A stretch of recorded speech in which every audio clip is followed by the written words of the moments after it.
Nothing happening down there. And I used to get harassed at night and, you know, gunshots over the house and car headlights shining on the house and blokes just being a real bunch of arseholes.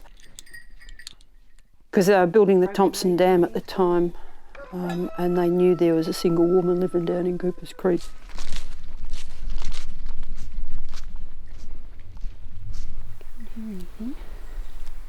Every experience is a learning experience, so, you know, you gather more understanding of society and you gather more social skills and you gather more skills to look after yourself and deal with difficult situations. I suppose you've got to be in tricky situations to learn how to get out. Oh, what's over here?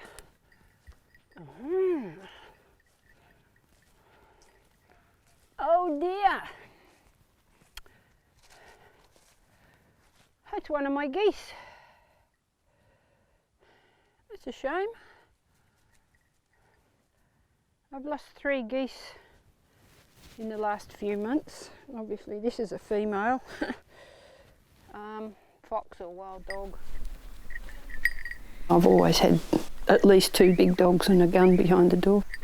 Get in, quick, quick. Come on. Good girl, good girl. A group of 5 of us decided to pool what money we had and buy land. It was really cheap land up north of Cairn River, right up the end, which was bush with just a little bit of clearing, and nobody else did. Everyone else that was in this, you know, land co-op stayed in Melbourne. By that time I had two Clydesdale horses, a couple of dairy goats, chooks, geese, the dogs. And I lived there for 3 years, and I built a shack there and put in a garden and, you know, learnt more skills, worked on a dairy farm there. And then the 83 fires came through. The fire sort of swung around and went all over the place for a week or 2, and it finally blew into Bulldar and burnt everything out. And the farmers were also not very nice out there. Yeah, they would give me a hard time whenever they could. Tried to run over my dog on the road, rounded the horses out and sent them off up into the bush somewhere, you know, frightening them. And so I thought it was time to move.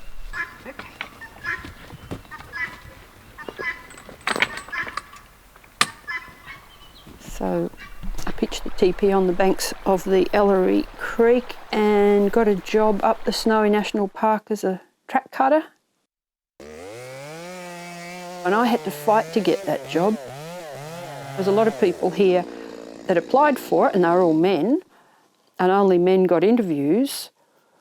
And I thought, why am I not being interviewed? And so I rang up the bosses and said, this is discrimination, and there is a law now that, you know, you're not to discriminate against people on their gender. I want an interview.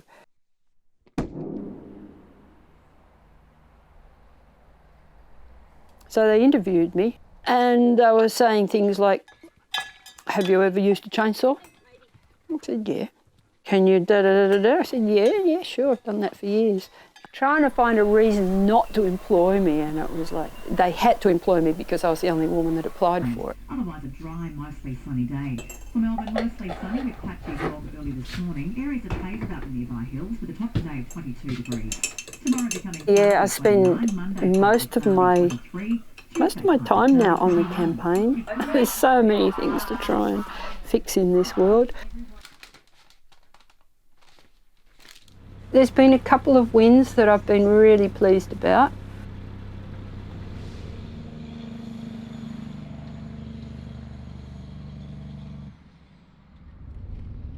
But yeah, Brown Mountain is an area, beautiful area of old growth that was designated National Estate by the federal government years ago, but they hand the management of these areas over to the states.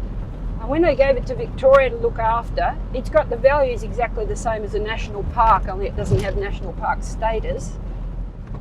Victoria said, oh, thank you very much, we'll manage that by clear felling it. We can still maintain the values and clear fell it at the same time. So they knocked out quite a few areas of magnificent, beautiful old trees, you know, 500-600-year-old. And we said, in the end, enough's enough. You're not abiding by the law for threatened species. And they said, well, what are you going to do about it? So we took a chance, we took a gamble. We started the court case. Major landmark action.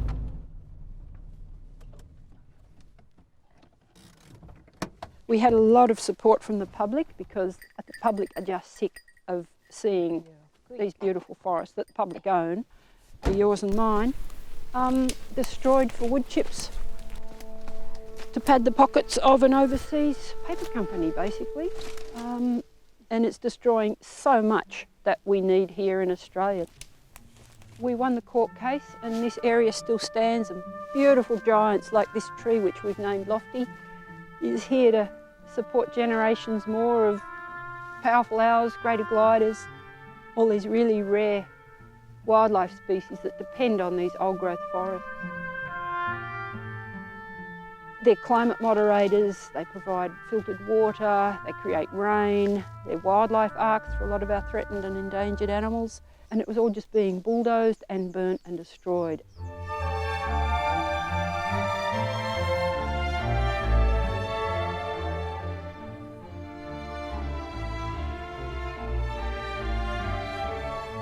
A 10-metre tree would be 600 years old, and this one's a 12-metre tree. So who knows, probably around the 600 years vintage, and still as healthy as can be. Look at the crown, it's really healthy. There's a lot of years left in this tree yet. So. And the one behind it, and the one behind it. That's a good feeling. Can die half happy knowing that this still stands and hopefully will be for hundreds of years to come.